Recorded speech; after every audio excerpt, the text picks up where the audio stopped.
Hi, everyone. I'm Mike Pacito with IM Global Partner, joined by co-founder of DBI and co-portfolio manager Andrew Beer. Thanks for joining our October 2025 update on the IM Global Partner DBI Managed Futures Strategy ETF, ticker DBMF. So there's no long introduction from my end this month, but after Andrew's update, I will be touching on some year-end tax distribution information that should be of interest to existing clients and to prospective clients considering implementing DBMF. But for now, let's get right to recent performance, positioning, and some other color points on the markets and landscape from Andrew. Over to you, Andrew.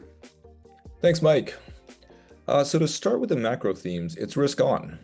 Trump's run it hot strategy is working so far. Equities are melting up, bond yields are in check, and gold is having a great decade's worth of returns this year alone. To add to this mix, as you'll see, the yen trade is back, basically a bet that the US will grow faster with higher real rates than Japan.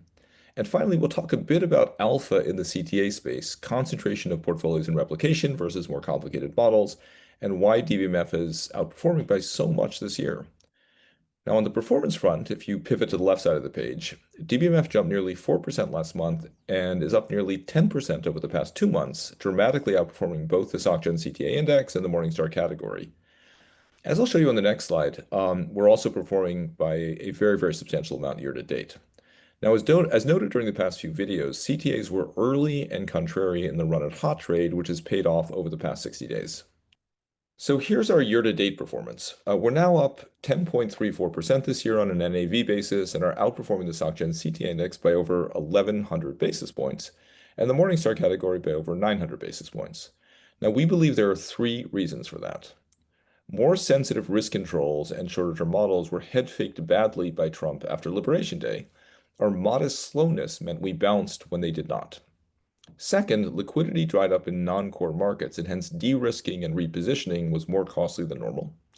And lastly, our concentration in major markets, and I'll show you the yen move shortly, has helped us more than hurt us.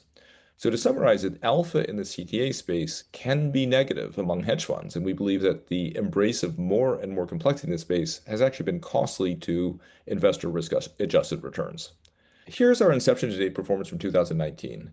Over more than 6 years, we've added more than the projected 300 basis points of returns relative to the SocGen CTA index, with more than double the Sharpe ratio and a correlation approaching 0.9. Now, the most fascinating thing these days is whether the greater than forecast outperformance is a structural issue, that our efficiency advantage has increased, not decreased over time. Now, we think it has, but it will take a few years of live performance to validate such a conclusion. In any event, we're thrilled that it's been working better through these difficult periods of 2024 and 2025. Here's our slide on volatility-adjusted positioning. The green bars are the volatility-adjusted exposures of our 10 futures contracts at the end of October, and the red dots are positioning as the end of September. Moving from left to right, we cut our long exposure in crude oil, have maintained the same long US dollar position, short the yen, and have gained more conviction in that long rates will not rise, and pulled back on equity risk, which I'm sure is a relief to many of our clients. As noted earlier, this risk-on positioning is reflective of the market-wide run-at-hot trade, which CTAs spotted early on. Here's contribution for October. Gold continues to add to performance, but the big winner last month was the short yen trade. I'd like to talk about this for a minute because it highlights a powerful feature of the strategy, a limited memory. Just several months ago, strategists were panicking about the loss of confidence in US assets, a downward spiral in the US dollar, and the end of the American exceptionalism trade. A human strategy who'd gone on the record in June might have had a difficult time reversing course when the alarmism died down. CTA models, however, just look for evidence in the markets. Someone is betting that the consensus is wrong and acting on it. This trade has been very contrarian and clearly worked last month. Now, moving across the portfolios, we treaded water and rates and, not surprisingly, gained a bit of performance in equities. And with that, I'll pass it back to Mike.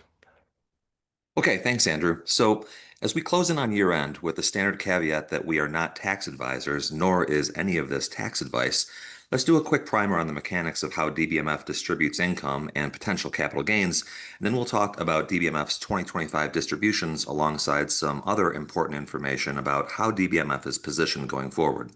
So first off, the strategy is collateralized with short-term fixed income, mostly T-bills, and that throws off an ordinary income distribution every quarter, making for a smoother and more bond-like income stream.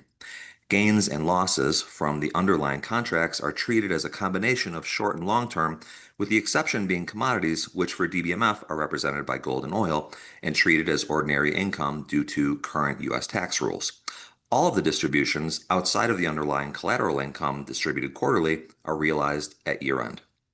So for year-end 2025, due mostly to the generational run in gold, DBMF will be seeing a year-end ordinary income distribution ranging from $1.28 to $1.40.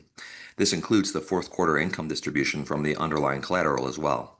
Now, for this distribution, the X/record date is December 30th and the payable date is December 31st. Meaning, if you were planning to implement DBMF but want to avoid that distribution, you'd want to buy on or after December 30th. Remember that the ex-dividend date is the first day a stock or ETF trades without the buyer receiving that stated dividend, and the X and record dates have now been merged and are now the same date. So you can see on this slide, we have the link where you can pull down distribution information for DBMF from the website, and it will be updated in early December with the precise amounts. Now, in the good news category around taxes and distributions, DBMF actually has embedded short-term and long-term tax loss carryforwards. On the bottom of this slide, you can see those amounts, which are as of the end of Q2 2025. This means not only will we be not seeing any cap gains distributions for DBMF this year, but those carryforwards will also absorb future capital gains going forward until they're exhausted. If you have any questions around any of this information, let us know and we'll be happy to provide more detail. So let's wrap up here with long-term performance numbers for DBMF. Annualized return since inception, annualized return since inception, including the month that was October 2025, is now 7.99%. That's ahead of the SocGen CTA index by over 365 basis points annualized, and it's ahead of the Morningstar Systematic Trend category average by over 475 basis points. In long-term outperformance against the traditional diversifier for equities, that being bonds, as represented by the Bloomberg AG, remains well intact, DBMF outperforming by over 640 basis points annualized. So if you have any questions about the strategy, would like further information, or a call with us, please don't hesitate to reach out. Just send us an email at team@imgpfunds.com.